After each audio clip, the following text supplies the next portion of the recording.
السلام علیکم مائی YouTube family, کیسے ہیں آپ سب؟ امید کرتی ہوں آپ سب خیریت سے ہوں گے انشاءاللہ تعالی۔ اللہ تبارک تعالی آپ کے تمام مشکلات آسان کرے، آمین۔ دوستو، آج کی ویڈیو میں ہم اللہ تبارک تعالی کے خوبصورت ناموں کے بارے میں جانیں گے۔ سب سے پہلے سوال یہ پیدا ہوتا ہے کہ اللہ سبحانہ تعالیٰ کے ناموں کے بارے میں جاننا کیوں ضروری ہے؟ جیسا کہ ہم سب جانتے ہیں کہ کسی کی پہچان کے لیے اس کا نام جاننا ضروری ہوتا ہے۔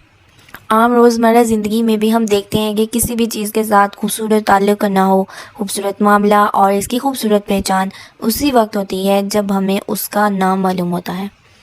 اللہ سبحانہ تعالیٰ نے حضرت آدم علیہ السلام کو پیدا کرنے کے بعد سب سے پہلے انہیں تمام چیزوں کے نام سکھائے تھے، تاکہ جس دنیا میں وہ بھیجے جا رہے ہیں اس دنیا سے وہ صحیح طور پر فائدہ اٹھا سکیں۔ انسانوں میں سے بھی ہم جب کسی انسان کے ساتھ بہتر معاملہ اسی وقت کرتے ہیں جب ہم اس کو اچھی طرح پہچانتے ہیں۔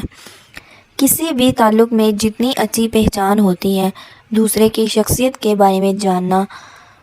زیادہ آسان ہو جاتا ہے۔ جتنا ہم کسی دوسرے کی شخصیت کے بارے میں جانتے ہیں، اس کے ساتھ پھر اسی کے لیول اور اسی کے درجے کے مطابق ہم اس کے ساتھ معاملہ کرتے ہیں، اور پھر معاملے میں آسانی بھی ہوتی ہے، کام بھی آسان ہوتا ہے۔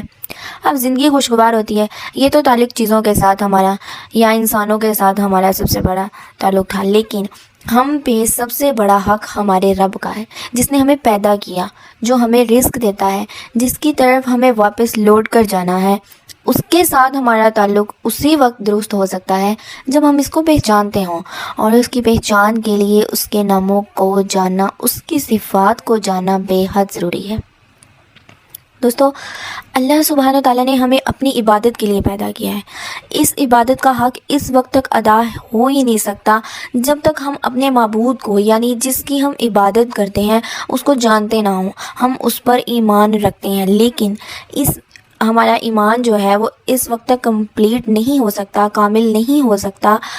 جب تک ہم اس کو جانتے نہ ہوں۔ جس پر ہم ایمان رکھتے ہیں، تو اس کے لیے ہم سب کے لیے بے حد ضروری ہے کہ ہم اپنے خالق و مالک کو پہچانیں، اور اس کی پہچان کے لیے اس کے ناموں کو جاننا، اس کی صفات کو جاننا بہت ضروری ہے۔ اللہ سبحانہ تعالیٰ پر ایمان، اس کے تقاضے اسی وقت پورے ہو سکتے ہیں جب ہم اس کی صفات کو جانیں گے۔ اللہ سبحانہ تعالیٰ پر ایمان کے جو ارکان ہیں، ان میں سے ایک اس کے وجود پر ایمان ہے، کہ اسماء اور صفات پر ایمان ہے، یعنی ہم یہ جانیں کہ اللہ سبحانہ تعالیٰ کون ہے، ہم یہ جانیں کہ وہ کیسا رب ہے، ہم یہ جانیں کہ اس کے کیسے نام ہیں، اور اس کی ایک ایسی صفات کی توحید پر یقین رکھتے ہیں۔ تو یہ توحید بھی اس وقت تک صحیح معنوں میں اس کا حق ادا نہیں ہو سکتا جب تک ہم اس کو پہچانتے نہ ہوں۔ یعنی خود اللہ سبحانہ تعالیٰ قرآن کریم میں اپنے بارے میں اپنی پہچان کروائی ہے، ٹھیک ہے؟ اللہ تعالیٰ نے خود قرآن پاک میں اپنی پہچان کروائی ہے۔ رسول صلی اللہ علیہ وآلہ وسلم نے فرمایا کہ اللہ سبحانہ تعالیٰ کی پہچان مختلف ناموں کے ذریعے کروائی ہے۔ اللہ سبحانہ تعالیٰ فرماتے ہیں، اور اللہ کے لیے ہیں اچھے اچھے نام، تو اس کو ان ناموں کے ذریعے پکارو، اس سے دعا کرو۔ یعنی اب دیکھیں، اگر ہم اس کے سامنے اپنی حاجات رکھیں گے تو کس طرح رکھیں گے؟ ظاہر ہے اس کو پکار کر، اور کس طرح پکاریں گے؟ اس کے ناموں کے ساتھ۔ مثلا جب ہم بخشش چاہیں گے تو کیا کہیں گے؟ یا غفور، ٹھیک ہے؟ یا غفور اغفر لی، اے بخشنے والے میری بخشش فرما، تو مجھے بخش دے۔ اگر ہم اپنی حفاظت اور پروٹیکشن کے لیے جائیں گے تو ہم اللہ تعالیٰ کے نام یا حفیظو کے ساتھ پکاریں گے کہ اے حفاظت کرنے والے تو میری حفاظت فرما۔ اسی طرح جب ہم اپنے لیے رحمت چاہیں گے تو کیسے پکاریں گے؟ یا رحیم ارحم، اے رحمت فرمانے والے تو مجھ پر اپنی رحمت فرما۔ اسی طرح اس کے ناموں کے ساتھ اس کو پکارنا اس کی عبادت بھی ہے، اور عبادت کس طرح کے ان ناموں کو جان کر پھر اس کے ساتھ جو ہمارا درست تعلق ہوگا، اس کا حق ہم کس طرح ادا کریں گے، اس حق کو اپنے اوپر پہچاننا، اپنے بارے میں جاننا، اور اس کے مطابق اس کے ساتھ معاملہ کرنا دراصل اس کی عبادت کا بہترین طریقہ ہے۔ مثال کے طور پر جب ایک انسان گناہ کرتا ہے، وہ اللہ سبحانہ تعالیٰ کی طرف پلٹنا چاہتا ہے، معافی بھی مانگنا چاہتا ہے، تو جب تک پورے طریقے سے وہ جانتا ہی نہیں ہے کہ اس کا رب زیادہ معاف کرنے والا ہے، توبہ قبول کرنے والا ہے، تو وہ توبہ کس طرح کرے گا؟ کس قسم کی توبہ کرے گا؟ اسی طرح اگر انسان اپنی زبان سے اپنے رب کا ذکر کرتا ہے تو جب تک وہ یہ نہیں جانتا کہ رب سنتا ہے تو وہ ذکر کیوں کرے گا، وہ کس قسم کا ذکر کرے گا؟ ہاں، جب وہ یہ جان لے گا کہ اس کا رب بہت زیادہ سننے والا ہے، نہ صرف یہ کہ ہماری ظاہری آوازوں کو سنتا ہے بلکہ وہ ہمارے دل کے اندر اٹھنے والے خیالات تک اور ہماری اندر کی سسکیوں تک کو سنتا ہے۔ سبحان اللہ۔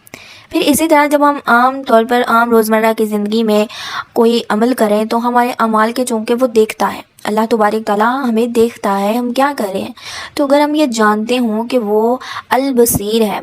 دیکھنے والا ہے، تو یقیناً ہمارا طرز عمل بدل جائے گا۔ جب ہم پہچان جائیں گے، اصل چیز ہے نا پہچاننا اللہ تعالیٰ کو، جب ہم پہچان جائیں گے کہ البصیر اللہ تعالیٰ کی صفات ہے، صفات میں سے ایک صفت یہ ہے کہ البصیر وہ دیکھنے والا ہے، وہ ہمیں دیکھ رہا ہے، تو ہماری جو زندگی کا طرز عمل ہے وہ بدل جائے گا۔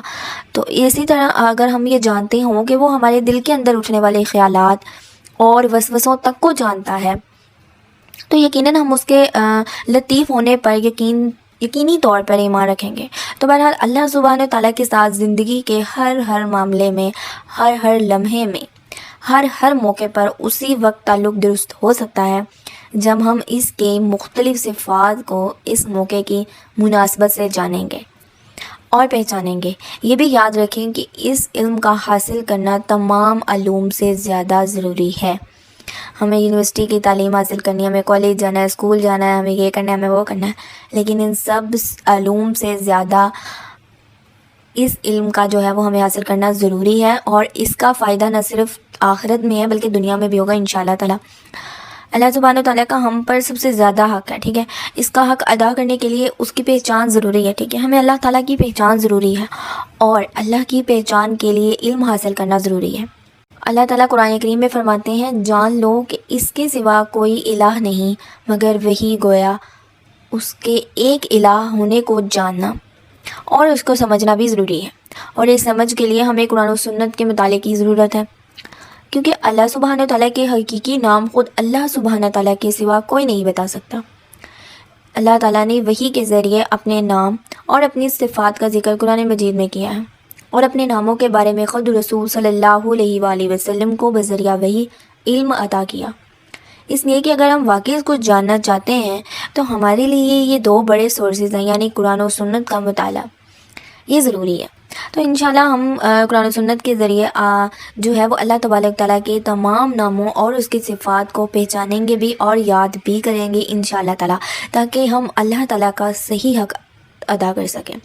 اور اگر ہم اس کا حق ادا کریں گے تو وہ ہم سے راضی ہو جائیں گے، اور اگر اللہ ہم سے راضی ہو جائے گا تو ہی ہمارے لیے کامیابی اور نجات کی راہ کھلے گی۔ جیسا کہ میں پہلے کہا ہے کہ اللہ سبحانہ تعالیٰ کی وحدانیت کو جاننے کے لیے بھی خود اللہ سبحانہ تعالیٰ ہی کی طرف رجوع کرنا پڑے گا، اس کے بارے میں اللہ سبحانہ تعالیٰ نے خود حکم بھی دیا ہے، اللہ تعالیٰ نے حکم دیا ہے، اسی طرح رسول صلی اللہ علیہ وسلم نے فرمایا، جو شخص اس حال میں فوت ہوا کہ اسے علم تھا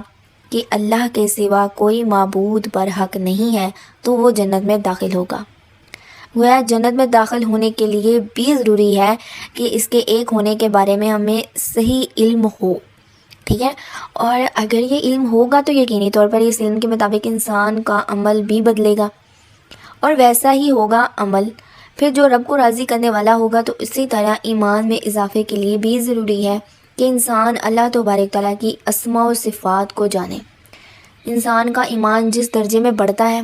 اس کا عمل اسی درجے میں خوبصورت ہوتا ہے، کیونکہ اس کی پہچان جتنی زیادہ ہوگی، اس کا احساس دل میں جتنا زیادہ گہرا ہوگا، اسی اعتبار سے انسان کی عبادات کے اندر اپنی جو ہے وہ محبت پیدا ہوگی، اس میں لطف پیدا ہوگا، اور انسان دل و جان کے ساتھ، دل کی نشاط اور سرور کے ساتھ اللہ سبحانہ تعالیٰ کے آگے جھکے گا۔ مثلاً عام طور پر ہم اس کی عبادت کرتے ہیں، جیسا کہ نماز کو لے لیں، ہم نماز پڑھتے ہیں تو ہمیں کیا لگتا ہے کہ مطلب ہم نماز پڑھیں، نماز ایک بہت بھاری کام لگتا ہے ہمیں، کیوں؟ اس لیے کہ وجہ صرف یہی ہے کہ ہم اپنے رب کو نہیں جانتے، ہم پہچانتے ہی نہیں ہیں، اس کی قدر ہی نہیں پہچانتے، اس لیے نماز کے لیے بس ایک مطلب مکینیکل عمل ہوتا ہے کہ کوئی چند حرکات کا نام ہے، ہمیں نہیں پتہ ہم کیا پڑھ رہے ہیں، اس کا مقصد کیا ہے پڑھنے کا، اور اپنے روزمرہ کی طرح یہ بس ہمیں اتنا پتہ ہے کہ نماز ضروری ہے، ٹھیک ہے۔ نماز میں ہم کیا اپنے روزمرہ کے کاموں میں ہم وقت نکال کر ایک مخصوص وقت میں اللہ تبارک تعالیٰ کے حضور حاضر ہونے کو ایک اکثر ایسا ہوتا ہے کہ عید ہے، کوئی ایونٹ ہے، کوئی بھی ایونٹ ہونا، تو یہ تو پکی بات ہے کہ ہماری نماز جو ہے نا وہ ادا نہیں ہوتی، صرف یہ اس وجہ سے کیونکہ یہ ہمارے لیے جو ہے نا وہ ایک مشکل کام ہے، ہم اس کو ایک مشکل کام سمجھتے ہیں۔ لیکن جو انسان اللہ تعالیٰ کو پہچانتا ہو کہ وہ کون ہے، کتنی عظیم ہستی ہے، اور اس کی عظمت اس کے دل میں جو ہے نا وہ اللہ تعالیٰ کی عظمت جو ہے نا وہ اس کے دل میں گری ہے،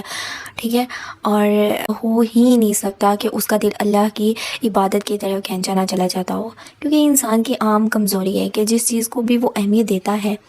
جس چیز کے اندر وہ اپنا فائدہ سمجھتا ہے، اس چیز کی طرف بغیر کسی کے کہے بھی کھینچا چلا جاتا ہے، دوڑا چلا جاتا ہے۔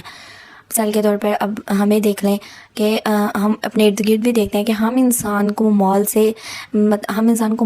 اتنی محبت ہے، تو جہاں اس کو معلوم ہوتا ہے نا کہ اس مال جو ہے نا وہ اسے مال یہاں سے حاصل ہو سکتا ہے، کسی کو کہنے کی ضرورت ہی نہیں ہوتی، انسان کو جو ہے نا وہ دوڑ کر ان راستوں پر، ان جگہوں پہ پہنچتا ہے جہاں سے اس کو مال حاصل ہونا ہوتا ہے، ٹھیک ہے۔ اسی طرح اگر ہم پتہ ہے کہ جو ہے نا وہ یہ جو ہم علم حاصل کرنا چاہتے ہیں یا یہ ڈگری جو ہے وہ ہمیں چاہیے، تو وہ پوری کوشش کرتے ہیں کہ کسی بھی مطلب کہ ایسی یونیورسٹی میں ہمارا داخلہ ملے یا ایسی یونیورسٹی میں ہمارا داخلہ ہو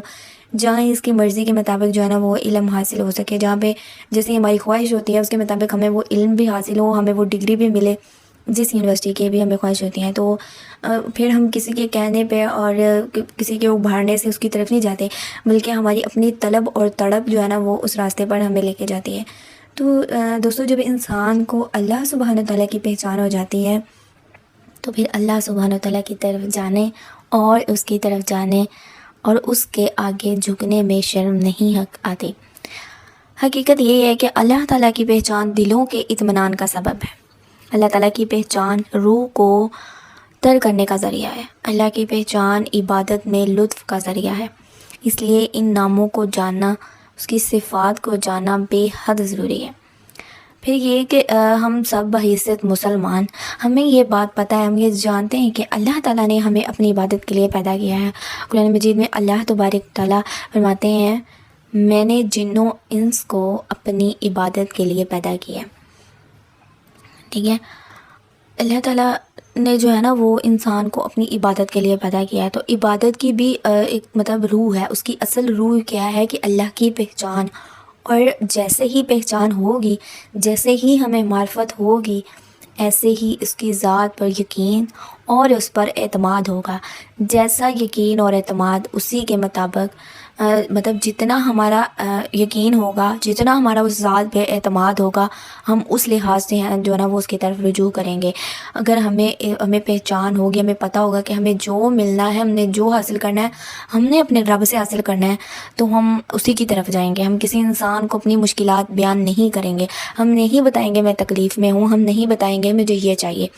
کیوں؟ کیونکہ ہمیں پتہ ہے کہ ہمیں پہچان ہو چکی ہوگی کہ یہ ہمارے رب نے دینا، تو ہم اس کی طرف جو ہے وہ رجوع کریں گے۔ اسی طرح اللہ سبحانہ تعالیٰ نے خود قرآن کریم میں ان ناموں کا واسطہ دے کر، ان ناموں کے ذریعے مطلب کہ اللہ تبارک تعالیٰ نے اپنے ناموں کا وسیلہ بنا کر دعا مانگنے کا حکم دیا۔ اس طرح صحیح مسلم کی ایک روایت ہے، اس میں بھی حضرت ابو ہریرہ جو ہے وہ روایت کرتے ہیں کہ رسول صلی اللہ علیہ وآلہ وسلم نے فرمایا، اللہ تعالیٰ کے 99 نام ہیں، جس نے انہیں محفوظ کیا وہ جنت میں داخل ہوگا۔ اور اللہ تعالیٰ کے اسماء جو ہیں وہ ان کو گن کر محفوظ رکھنے کے کچھ مرتبے اور کچھ درجے جو ہیں وہ میں آپ کے ساتھ شیئر کرتی ہوں کہ بندہ جب ان ناموں کو یاد کرتا ہے تو جنت میں داخل ہوتا ہے۔ یاد کرنے سے مراد زبانی میمورائز نہیں کرنا، بلکہ اس کا پہلا مرتبہ، اب جو ہے نا ہم اس کے مرتبے کی بات کرتے ہیں کہ پہلا مرتبہ ہے کہ ان کے الفاظ کو گننا اور شمار کرنا، دوسرا مرتبہ ان کے معنی اور مفہوم کو جاننا، تیسرا مرتبہ ہے ان کے ساتھ دعا مانگنا، کیونکہ اللہ سبحانہ تعالیٰ نے فرمایا ہے اور اللہ ہی کے لیے ہیں اچھے اچھے نام، بس تم اس کو ان کے ناموں کے ساتھ پکارو، اور اللہ کے ناموں کے ساتھ دعا مانگنے کا کہ اللہ تعالیٰ فرماتے ہیں کہ میرے اچھے اچھے نام ہیں، بس تم اس کو ان ناموں کے ساتھ پکارو۔ اور اللہ کے ناموں کے ساتھ دعا مانگنے کے 2 مرتبے ہیں۔ نمبر 1 دعا عبادت، تعریف اور عبادت کی دعا۔ نمبر 2 طلب اور مانگنے کی دعا۔